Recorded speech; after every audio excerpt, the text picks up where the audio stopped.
A hush had settled over the subcontinent as if the land itself was holding its breath. In the borderlands where the wheat fields of Punjab bled seamlessly from India into Pakistan, the air shimmered with a heat that felt unnatural for early spring.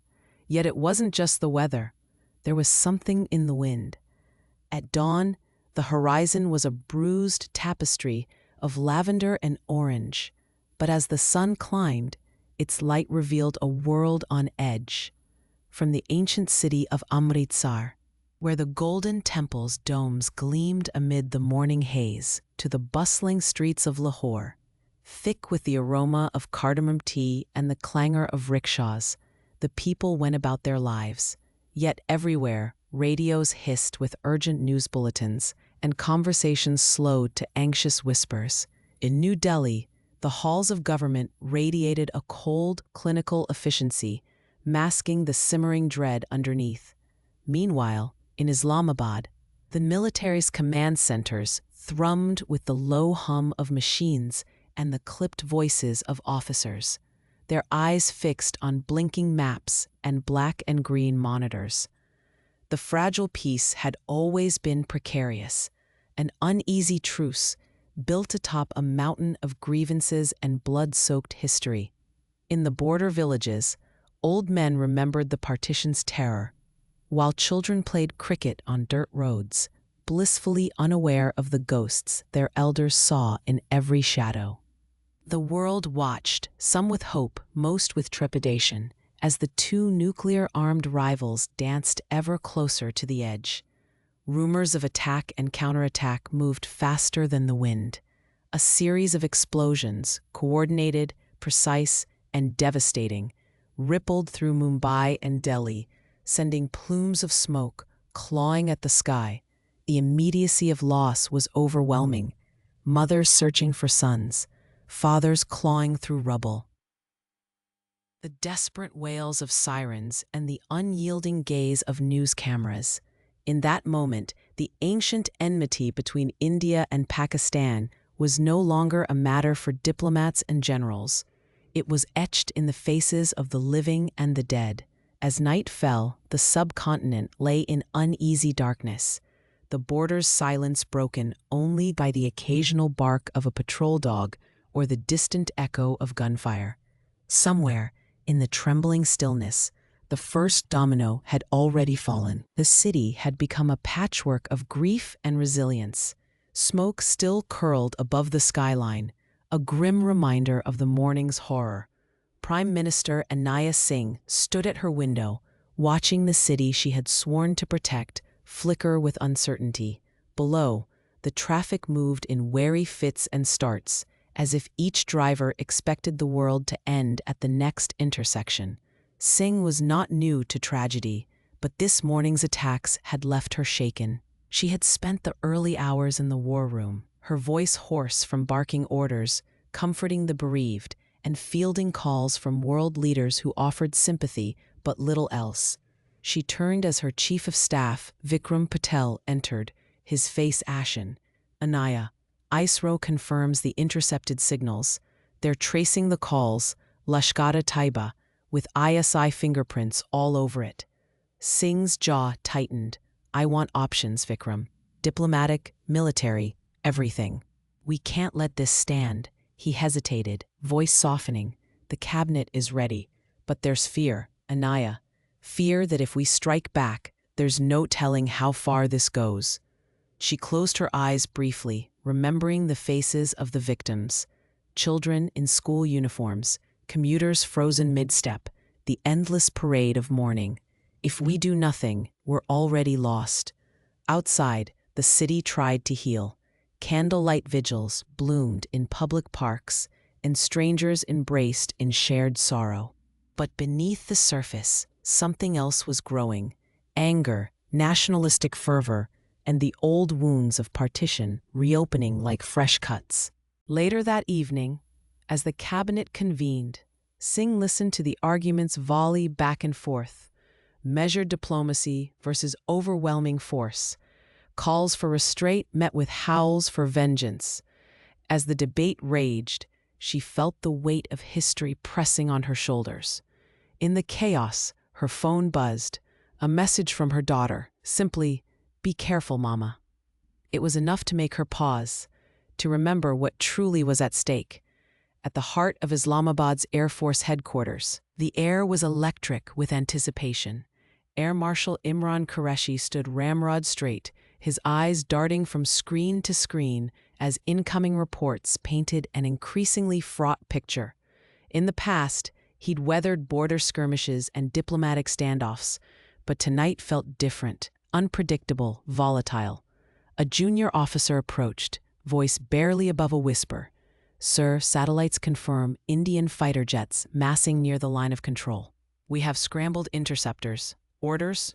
Qureshi clenched his fist behind his back. "Maintain defensive posture. We don't escalate unless provoked, but be ready." He glanced at the wall clock. Every second felt like a lifetime. Outside the compound, Islamabad's streets were nearly deserted, the city's usual bustle replaced by an uneasy quiet. Families huddled around televisions, watching government statements, their faces lit by the blue pallor of the screen. Back in the war room, updates came in rapid-fire succession. Radar pings, unidentified aircraft, radio silence followed by bursts of encrypted chatter. Qureshi's mind raced. He recalled the 2019 Balakot strikes, the brinksmanship, the narrow escape from all-out war. Only this time, the stakes felt impossibly higher. He called for his intelligence chief. "If they cross the border, we have to respond decisively. But we need absolute clarity. Any misstep, and we're in uncharted territory." Practicality demanded caution. He ordered his team to coordinate with international observers, to document every movement, to ensure no action could be misconstrued as unprovoked aggression. Yet the pressure was mounting, from his own government, from the generals, from the fevered crowds outside demanding vengeance of their own. Across the subcontinent, the media fanned the flames. News anchors dissected every rumor, every troop movement. Twitter and WhatsApp teemed with speculation, fake news swirling with real fear. Late into the night, a single word came through on a secure line. "They're coming." The storm had broken. The dawn that followed was blood-red and silent, broken only by the distant wail of sirens and the drone of helicopters. Along the border, the night's battle had left its mark.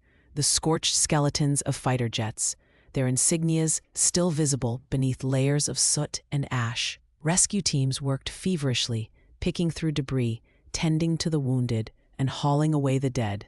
In New Delhi, Prime Minister Singh watched the news in numb disbelief. The airstrike, intended as a precise retaliation, had gone horribly awry. 5 Rafale jets lost, dozens of pilots dead, and no clear victory to show for it. The mood in the cabinet was grim. Singh's defense minister, voice cracking, recounted how Pakistani interceptors had anticipated the attack. Their anti-aircraft batteries primed for the onslaught. Singh gathered her advisors. "We need to understand what happened. Where did our intelligence fail?" National Security Advisor Raghav Menon spoke up, tone measured but urgent. "Ma'am, they were ready. Our signals were compromised, likely intercepted by cyber means. We need to audit communications, retrain protocols, and implement countermeasures immediately. This is how real-world militaries recover from catastrophic loss. By learning, adapting, and closing vulnerabilities." Singh nodded, absorbing the lesson. "And our people? We lead with honesty. We acknowledge the loss, honor the fallen, and show the nation we're not broken. We must also open back channels with Islamabad, even if only to prevent further escalation." Meanwhile, in Islamabad, Air Marshal Qureshi faced his own reckoning. His victory was Pyrrhic. Pakistan's cities now braced for Indian reprisals, and his own family had been evacuated to an undisclosed location. He met with his counterpart in the intelligence service, laying out the grim calculus. Every action has a reaction. We need to signal restraint, even as we remain vigilant. Across both nations, the people paid the price. In Lahore, families lined up for iodine tablets, fearful of what might come next. In Jaipur, air raid sirens sent schoolchildren scrambling for cover during drills. Yet hope flickered in unexpected places. Journalists risked their lives to broadcast calls for peace. Religious leaders held joint prayers at the border, their voices rising above the din of hatred. Step by step, leaders on both sides initiated practical measures, establishing military hotlines, inviting international observers, and reopening diplomatic channels via neutral embassies. The lessons were clear: communication, transparency, and humility in the face of error were the only way to halt the deadly spiral. But for many, it was already too late.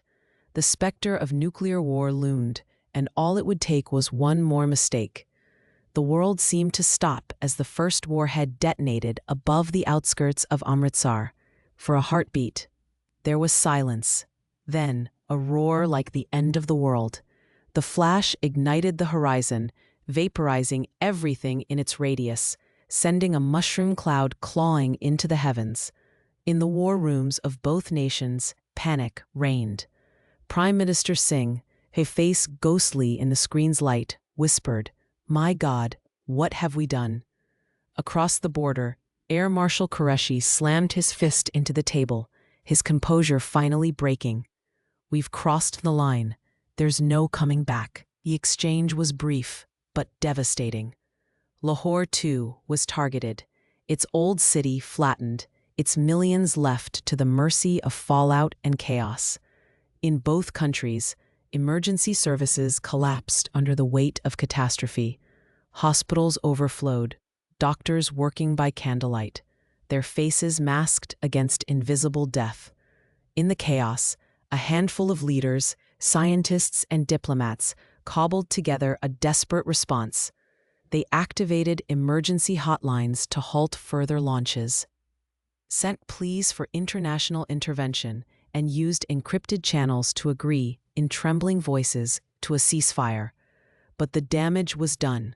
The world's great powers scrambled to provide aid, their own citizens watching in horror as the subcontinent burned.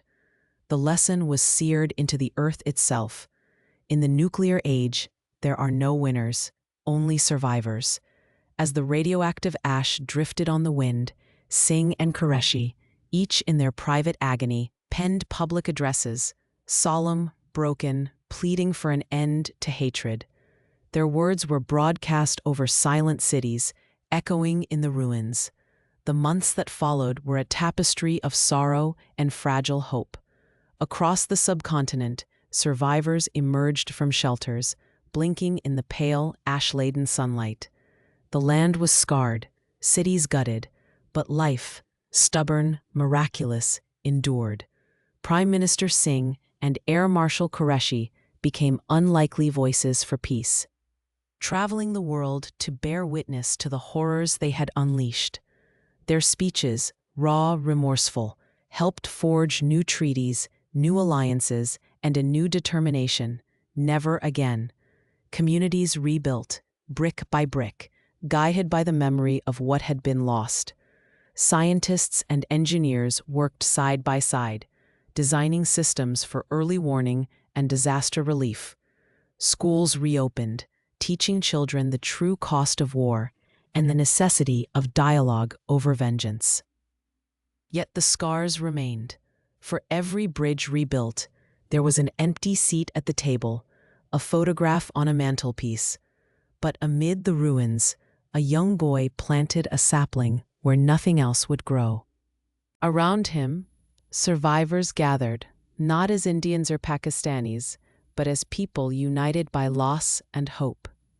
And as dawn broke over the subcontinent, the world watched, wondering, would humanity remember, or would the ashes give way once more to fire?